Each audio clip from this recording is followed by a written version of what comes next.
Hi, this is the bad boy, Joey Janela, and you're listening to the Going in Raw podcast. Joey Janela always goes in. This is the American Nightmare, Cody Rhodes, and you are listening to Going in Raw. Hey everyone, Kenny Omega here. In case you didn't know, we have an awesome kick butt show called Stephen Larson's Going in Raw, and they're going to be supporting AEW every week amongst many other things. Goodbye and smooch. Good night. Bye-bye. Hey, friendo, Steve here. Hey, Larson. Oh, I'm sorry. Whoa. Peacemaker here. Oh, and bum-ass Larson. I have not even actually seen the Suicide Squad, but I want to see it, and I'm looking forward to the Peacemaker show, and I'm going to try to do a different John Cena gimmick every year now. All right. I don't know how long that'll last. Anyways. Broke Corbin was my costume. I even have a can of spaghetti. Well, the best thing about it is the top of your head. When you showed me the top of your head, you should. I shaved my hair in the middle here closer because his hairline is slightly more receding than my own.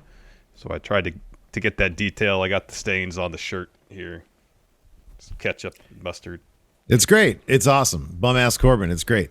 Now that I've done the intro, and I'm going to do this for the SmackDown intro as well. Take it off. You wore it the whole time for Rampage. That's too much. I did. I wore it the whole time for Rampage. It's too much. Now I know what's his face Tempest feels like during those Quizlemanias. Oh, yeah. I don't know if his cuts into his face the way it might. Look at that. Yeah, I see that. Look at that. Marks right there. You do. Anyways, it's a nice shirt though. I like this shirt. I might wear this around. You should. You should wear it out in public. You can go to Winco like this. There you go. Hey, Peacemaker. Hey, Peacemaker. Hey, what are you doing? So anyways, we have the SmackDown review going up. Separate from this, we're going to talk about AEW Rampage in this episode. But first, we got a little bit of news and a possible career path that you had predicted for Bray Wyatt. Wyndham Rotunda might actually be coming to fruition. What's going on with that? Actually, I was going to save this news for the SmackDown episode, but we could talk about it now. Never mind. I got up your wrong notes. Larson, what are you going to talk about? Oh, we're going to talk about Ring of Honor fallout from the Ring of Honor hiatus, releasing talent. So in a write-up about all that's going on with Ring of Honor, the hiatus, releasing talents, so on, Sports Illustrated's Justin Barrasso reported that Ring of Honor is apparently shopping the Ring of Honor tape library. That's what Barrasso had to say. Quote, the Ring of Honor tape library is also available and will go to the highest bidder. ROH has been privately trying to move the library, the Sinclair-owned archive from 2012 on, for more than a year. That includes the All In pay-per-view in September 2018, which was the precursor to AEW. While AEW owns the trademark, it is Ring of Honor that owns the footage. SI learned that the company is asking for much more than the current market dictates. And while it once seemed like WWE would be a major factor in pursuit of that tape library, it makes slightly less sense now considering that so many former ROH stars have exited WWE. So it's interesting that it's the archive 2012 onward. Now that includes, obviously, all the time the Elite spent there, Cody, but it doesn't include Bryan Danielson, Punk, Samoa Joe, and so on. So that's interesting. Now, when the first thought I had reading this was, does someone else own the pre-Sinclair Ring of Honor tape library? Your guess is as good as mine. I'm sure there are many people out there who probably know that answer, but not I. Yeah, I mean, you would think. Now, number one, I wonder what much more than the current market dictates means. I mean, obviously, when WWE was snapping up all the tape libraries that they could find, the market was probably pretty healthy at that point because they were actively doing that. They had a lot of money. They could do that. These days, not. My point is, I wonder if WWE is like the driving force in dictating the market price for these things. Could be. I mean, yeah, it's like WWE and AEW basically have the lion's share of all that Ring of Honor talent. Mm-hmm. But as far as All In,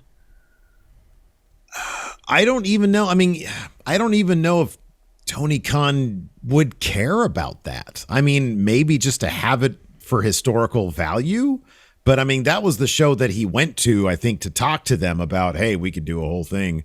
But like, it wasn't his thing. It was like the EVP's thing. And on top of that, there's numerous we've joked about this, but there are numerous matches on there that I don't know if they would really want to air. Like, let's say they got a streaming service, or let's say because of the Warner connection, HBO Max ended up being similar to how Peacock is for the WWE Network, a home for AEW streaming content.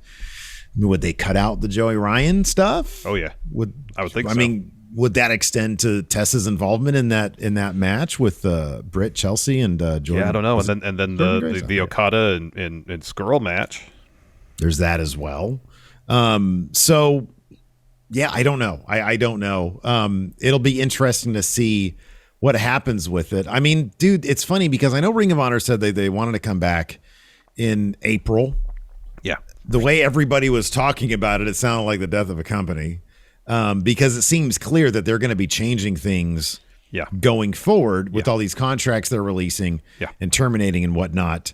It's I think it's probably easy to speculate that if they do come back, it'll be on a per appearance type situation. Yeah, that seems to be the indication that rather than having contracted wrestlers, for the promotion, it'll be, a per appearance basis. Yeah. Yeah. So yeah, I don't know. I mean, it would, like you said, so many of those guys that were in WWE, like the NXT 1.0 crew that, you could have had all that tape on. Yeah. I mean, 2012 onwards, you get Steen, you get Generico, you get Adam Cole, obviously the Young Bucks, Kenny, Cody, his brief time there. Yeah. Yeah. Yeah. I mean, you would think that AEW, if anybody would want it, it'd be them. You would think so. I just wonder, if look, you can have the price be whatever you want it to be. If the market ain't there for it, if nobody's biting, that price is going to be driven down. I would think so. And if WWE's not out there trying to snatch it, and AEW's like, yeah, I'll take it, but at a bargain, because we don't need it. Who knows what's going to happen? That'll be interesting to see what happens with Ring of Honor, all the great talent that's there. Hopefully they all find good homes, different places. Hope so. AEW Rampage went down tonight with another match that just it's solidifying Bryan Danielson's case for Wrestler of the Year. Yeah, at this point, without a doubt. I mean, there's 3 matches, and they're all fun. They're all good. Yeah, they set up potentially. I didn't mean to derail the conversation because we'll speak highly of Bryan Danielson here in a second. They're potentially setting up CM Punk versus Eddie Kingston. Who doesn't want to see that? It was a fun show. I mean, it's a breezy 1 hour. It's a bummer that it's such a bad time slot, so more people don't watch it, at least live. I don't know what the DVR numbers are, but this is probably one of the better episodes of Rampage, top to bottom. Just because it had so much good wrestling, exactly.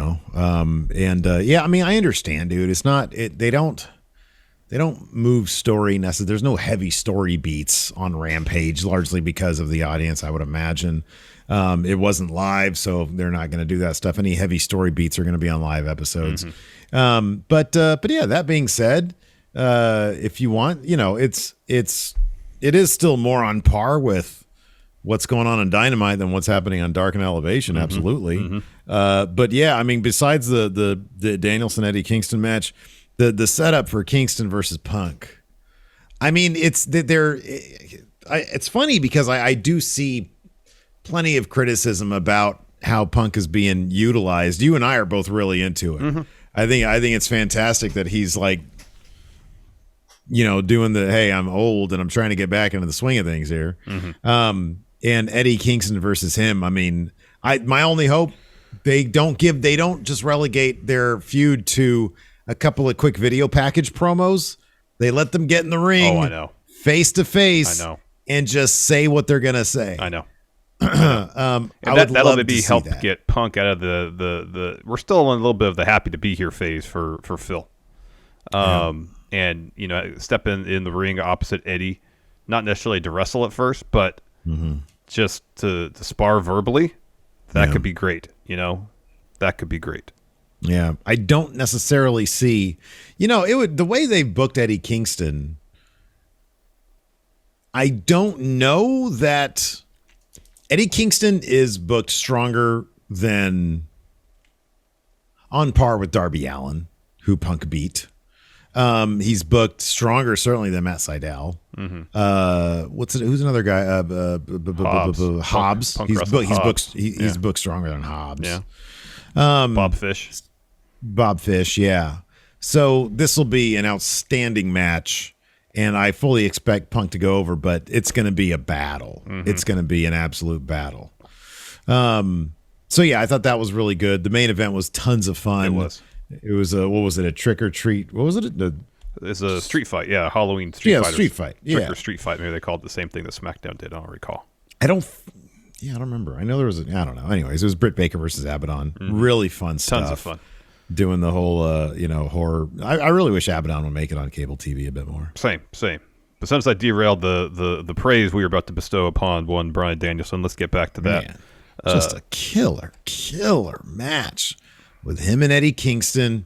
I mean, this is something that everybody's looking forward to. One of our good friendos here in chat, Rozzy, was talking earlier during our GTA stream saying, man, I can't wait for you guys to see Rampage, and I won't say anything else. I was like, what are you talking about? And it was this match. This match was absolutely fantastic. I mean, Bryan Danielson was just beat to hell. Yeah, he had hamburger That chest of his was a mess. And, man, I mean, somebody mentioned in chat, makes all the sense in the world. Bryan Danielson for Wrestler of the Year. We're only 2 months away from making that decision. I think that more like about 2 months. I guess you're right. My math was off. 2 months is right. I know, and he's got a lot of stiff competition, even within his own company. Oh yeah, sure. Yeah, absolutely. But yeah, and since he debuted in AEW early September, every match is an event for people who like pro wrestling. Yeah, and it's must see at this juncture. And absolutely, yeah, it's gonna be interesting. Assuming, I guess he's in the finals now. His match against Mox in the finals is going to be something else because he's going to be facing off with a new super violent Mox. Perhaps maybe a Mox in the midst of a bit of a heel turn, maybe. And we've been kind of debating back and forth Danielson's chances of winning said tournament and facing probably Hangman Page for the title, or they can go super violent Mox, maybe kind of heel Mox to be the first opponent for Page after beating Omega. I mean, if this match against Kingston is anything what we could expect against Mox, I feel bad for Bryan Danielson's chest. That's gonna be PCO levels of bruised up, like when he has a match against Walter, man. It is going to be interesting if they try to what the difference is going to be. Mox's matches have been incredibly quick. I don't expect the same for Orange Cassidy, although I don't think it's going to go 15 minutes. I do think that's going to be a bit different. Danielson versus Mox, it'll be interesting how violent that match gets. This was an incredibly physical, incredibly violent match. I fully expect us to see. I'm trying to think of the last time we saw Bryan Danielson bleed. Has he bled in AEW? No. I don't know. He hasn't. No. And I don't remember the last time he bled in WWE. I don't recall. But that's gonna happen in that Mox. I mean, that's what they're setting up. Everybody bleeds in the Mox matches these days. He opens up everybody. That's gonna be probably Mox's best match maybe we've ever seen. Yeah, it's entirely possible. Because that's just what Bryan Danielson brings these days. Yep. Let's take a quick break here to get a word from our sponsor, BetterHelp. Several years ago, while dealing with severe anxiety, I learned the importance of talking to a therapist, but also learned that it can be really difficult to find the right person to talk to. Today, BetterHelp is providing a safe and private online environment where your needs will be assessed and you'll be matched with your own licensed personal therapist. BetterHelp isn't a crisis line, nor is it self-help. It's professional counseling done securely online, all without having to ever sit in another uncomfortable waiting room. BetterHelp is dedicated to facilitating great therapeutic matches. Send your counselor messages at any time or schedule regular phone or video sessions. and they've made it free and easy to change therapists if needed.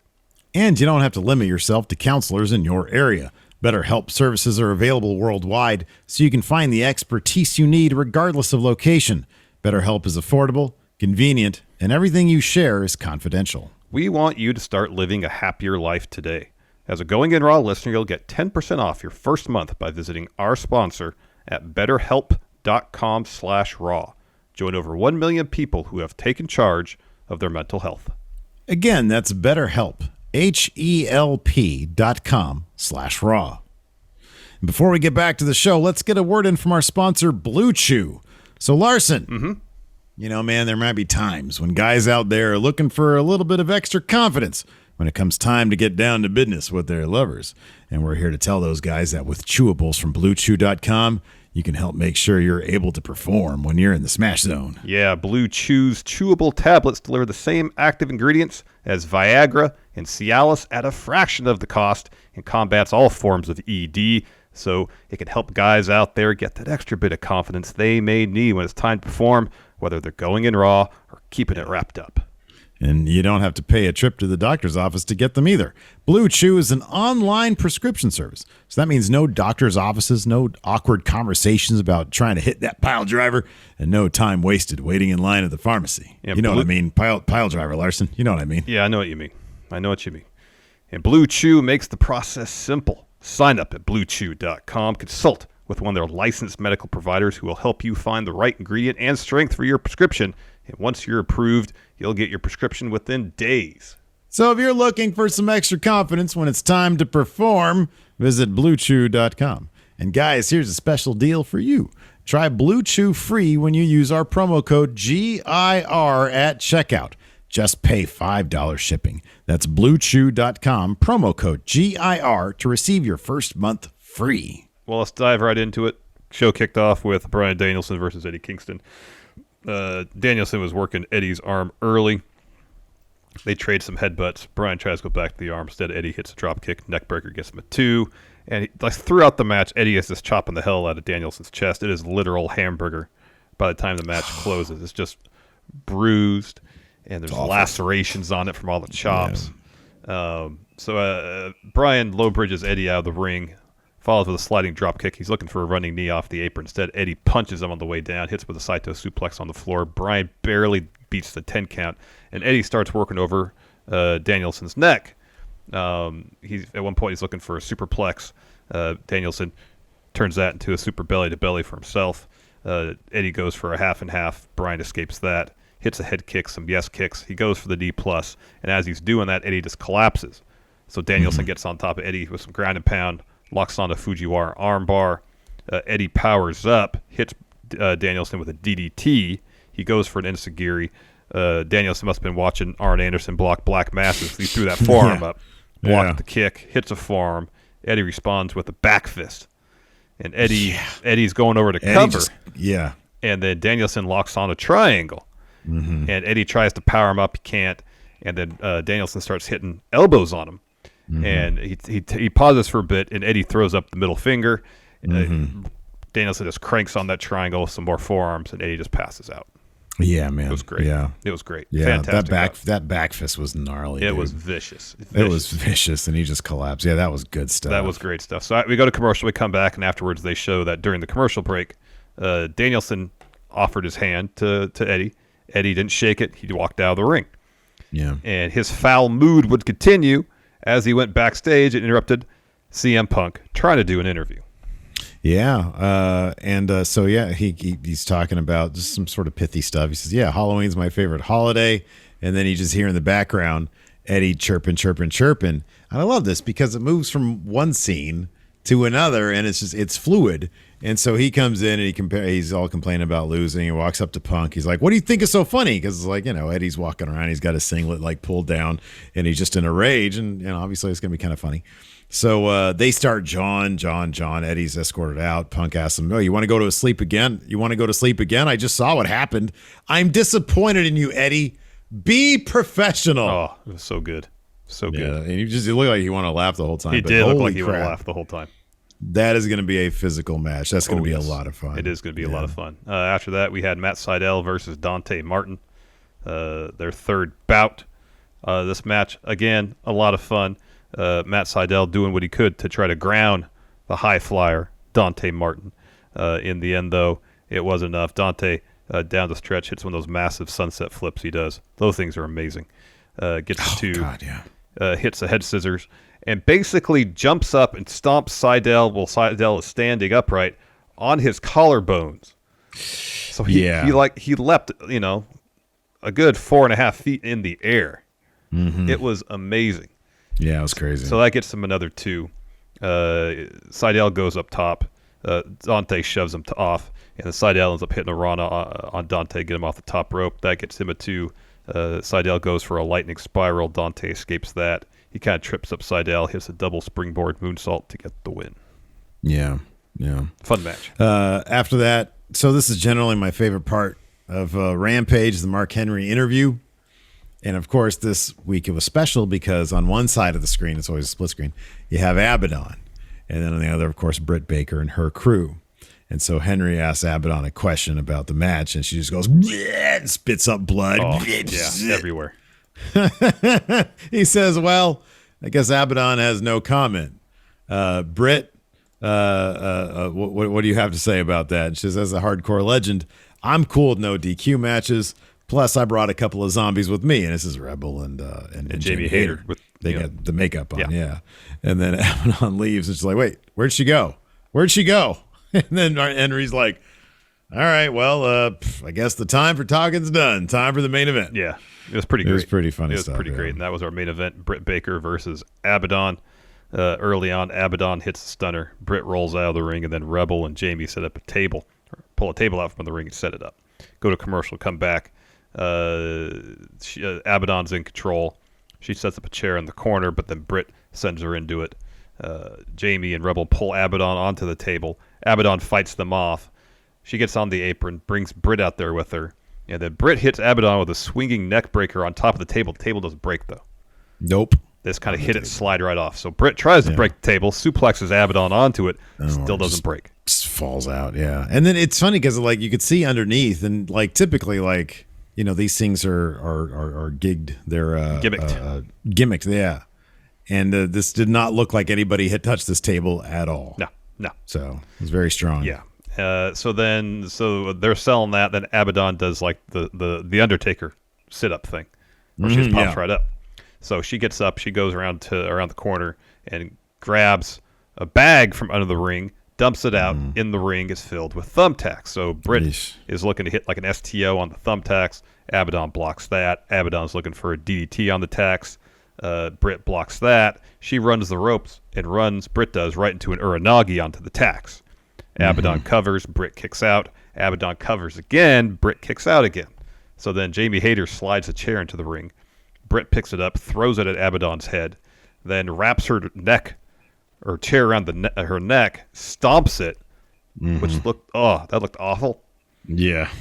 But apparently Abadon, it did. Yeah. Apparently Abadon was fine because she popped right back up. No sold it. Yeah, completely. It was great. While Britt's getting the glove, and so Britt hits her with a super kick, puts a bunch of tacks in her mouth, hits another super kick, and then she's looking for the lockjaw, and she's about to put her hand in Abadon's mouth, and then thinks twice about it. Abadon's like, yeah, and then Abadon trying to bite it, and she grabs the hand and bites it anyways. Was great. It was so good.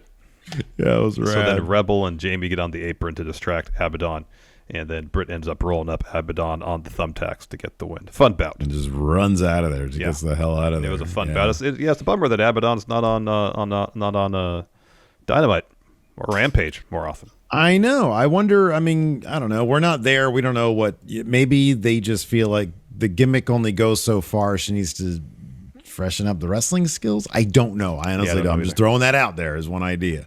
We're not there backstage. We're not a camera crew on Roads to the Top, so we don't know what's going on backstage. Michael Sodope says it's because she's weird. Maybe, it's not a gimmick. Oh, man. So, if anybody in the Twitch chat has any questions about tonight's Rampage or the Ring of Honor news we talked about earlier, be sure to load us up before we sign off here. David Matuszek here on the Patreon, which, by the way, it is the 29th. You have 2 days to get your Patreon if you want. The Friendo Care Package, which has the Going In Raw comic book, full color, story featuring Steven Larson in a tale that could only be told in the pages of a comic book because it'd be too expensive. $4 billion. To make it a movie. Easily. And look, Easily. It's our 8x10. And we'll sign it for you and give it to you for $20 in the Patreon, patreon.com/Steven Larson. We also have bonus content there. And it's ad-free in the audio realm if you hit us up on patreon.com/Steven Larson. $5 a month will get you our bonus shows and our regular show. You can import the RSS feed to whatever podcast app you use. And it's all ad-free. None of the commercials that we run here on the show. If you want the show ad-free, a little bit cheaper with no bonus content, you can get that as well. The full show, no bonus content, $3 a month. Goinginraw.supercast.tech. That's how you can get the show ad-free. A couple questions here. First up, Maggie says, how many doves does Peacemaker rate each match? And how many spaghetti cans does Corbin rate the matches tonight? Well, I got to put my Peacemaker helmet on for that one. While you do that, first of all, anybody out there lend me a hand? Just $20. Anything, please, so I can stop eating spaghetti out of the can. Speaking of cans, Danielson versus Eddie. I give 4 1/2 cans of spaghetti. I thought it was really great. Now that I give the match a high score, can you give me $20, please? Corbin, no. Nobody's giving you anything, Corbin. I give Bryan Danielson versus Eddie Kingston exactly 4.75 doves. Matt Sydal versus Dante Martin, high-flying action, 3 3/4 stars. Abadon versus Britt Baker, fun horror gimmick, 3.5 stars. Yeah. Good job. Miku, if you could choose a current AEW wrestler to annihilate Cody Island, who would you choose? I feel like that wrestler is stuck on Cody Island currently, and that is Malachi Black. Yeah, he can't seem to get off. And I like Andrade, he just went over there. Yeah. He was like, I'm going to take a yacht over to Cody Island and hang out there and tear it all over the place. David Matushek here on Patreon says, what would Mox's first act as a heel in AEWB if they pull the trigger? So I actually don't think that Mox is actually a heel. I feel like he's more akin to, they call Suzuki Murder Grandpa. He's just Murder Dad. I think that because it's not like he cheats. He just comes in and he brutalizes people. To me, that's not really a heel. Like it's a heel more if you're just outwardly dastardly, Yeah. But if in the ring, you keep it clean, even if you're brutalizing people, you're just a really vicious guy, not really a heel or a face. Yeah, he'll have to do something pretty nasty to somebody to solidify himself as heel if that's the direction they go. Right. Flats, Miro seems to be on ice till after Full Gear. Who's his first feud back? He gets that title back from Sammy. Miro, I kind of think that was the title change had to have been a necessity. That had to have been a necessity. I just don't understand why. I mean, it's not like Sammy's not doing anything with it really. Like there's no reason for him to have it. Miro's entire reason for being was that title because it was basically a gift from God. It was validation from God that he is the man. He's the chosen one. He's the best. Yeah. It would make sense for him to get it back. It absolutely would make sense for him to get it back. Totally. But if they give him a little bit of a road before that, I would love to see Malachi versus Miro. I think that'd be good. That'd be good. And I'll be honest with you, a short, successful stint on Cody Island. Cody Island. Miro would be a good individual to destroy Cody Island. He would need to win everything he did there in dominating fashion. Yeah. Yes. Yeah. No overbooked matches. It's just destruction. White Brownie with Bryan Danielson already having 3 bangers. Which top WWE wrestler would you like to see in AEW and have a similar run? Seth freaking Rollins. Tyler freaking Black. Yep. Yeah. Yep. That's the answer. I think that there is so much he is probably one of their, not probably, he is one of their best wrestlers. I would love to see what he could do sort of outside the WWE system. I think it'd be Agreed. Rozzy, with Eddie versus Bryan being as good as it was, where do you see Bryan versus Mox going? More violent, more vicious? I guess it'd have to be more violent, more vicious. It'd have to be that. Tanner asks, who's going to give Punk his first loss? MJF is my guess on that. Yeah, one. that seems like a good guess. Dr. Lipkin, Orange Cassidy has had a lot of success on AEW after blowing up online. Danhausen is also super over online. How do you think AEW would use Danhausen? Well, I would think they like with Orange Cassidy, they saw what worked for him in the independents, focused on that. As time went on, they add a bit more dimension to the character, and I think it's done wonders for him. Put him in Best Friends. Just put him with those guys.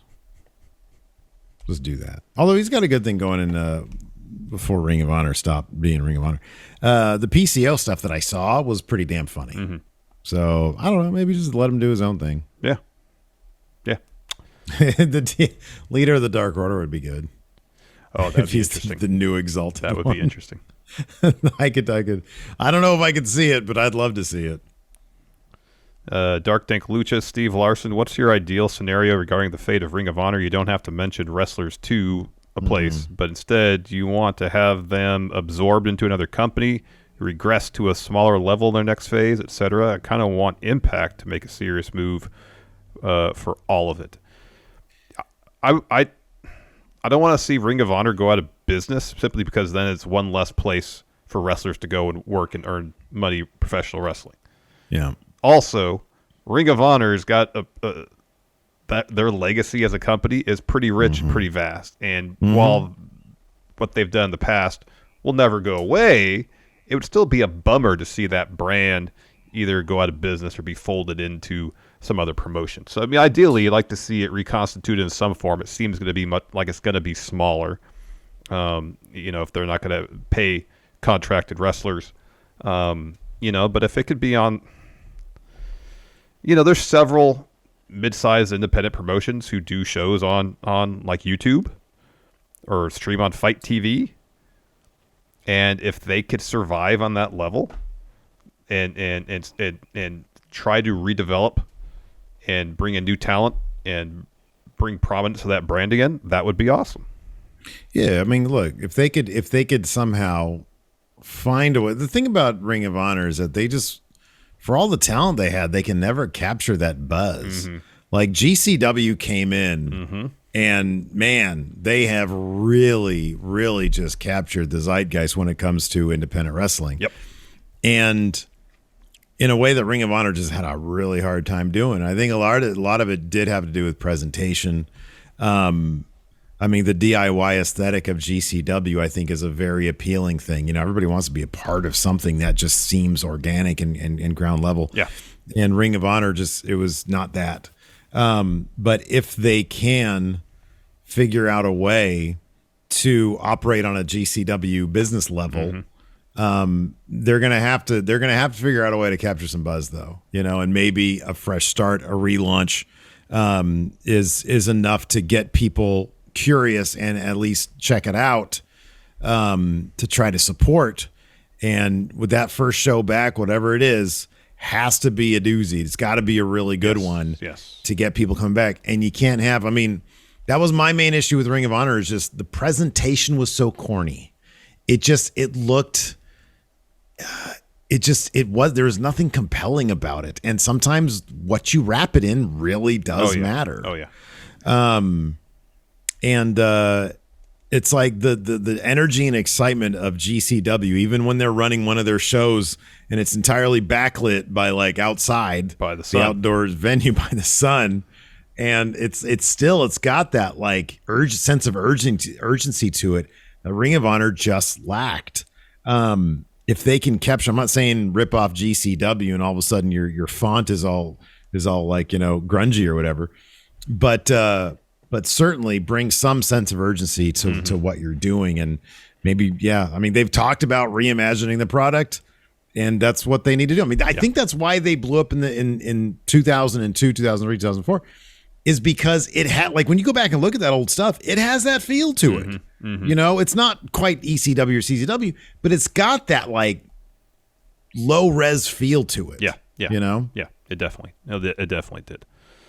Fluffy Canuck, kind of similar to White Brownie's question, who in WWE actively watches AEW? I'd be surprised if a lot of WWE wrestlers didn't watch AEW. I don't know what their watching habits are. Well, I don't know either. I don't know. Like, I don't know. I mean, they'll just like prefer playing. It's like, got enough wrestling. Maybe I don't need this stuff. That could be. It's entirely possible. I don't really watch a whole lot of wrestling YouTube content, like, you know, like friends of ours, you know. But I don't know. Maybe they do. Maybe. Miku, If they're, I would suggest people who are disgruntled with WWE, they're probably definitely watching AEW. Yeah, they're doing some advanced scouting on perspective. Yeah, but like, okay, White Brownie brings up Corbin. Corbin ain't watching AEW. I don't think he's watching AEW. That dude, he has got to be thrilled with his role in WWE. Thrilled with his role there. Yeah. So why would he watch? He just likes wrestling. If he likes wrestling, he'll just watch wrestling. Dark Dank Lucha says, I will say one of my favorite wrestling shows was the one and only Ring of Honor show I went to in April 2017 or 18 in Columbus, called Masters of the Craft. I got to see the NWA title defended. Flip Gordon literally flipped from the ring into the second level of fans. I think I remember that. And it was so lit and engaging. Plus, I shared a beer with Silas Young and almost watched Matt Taven and Vinny almost smack up a fan. All right. Sounds like a good time. Yeah. Mysterious. 619 says, I feel like people say All In AEW is the downfall of Ring of Honor. But in my opinion, NXT 1.0 could be mentioned too.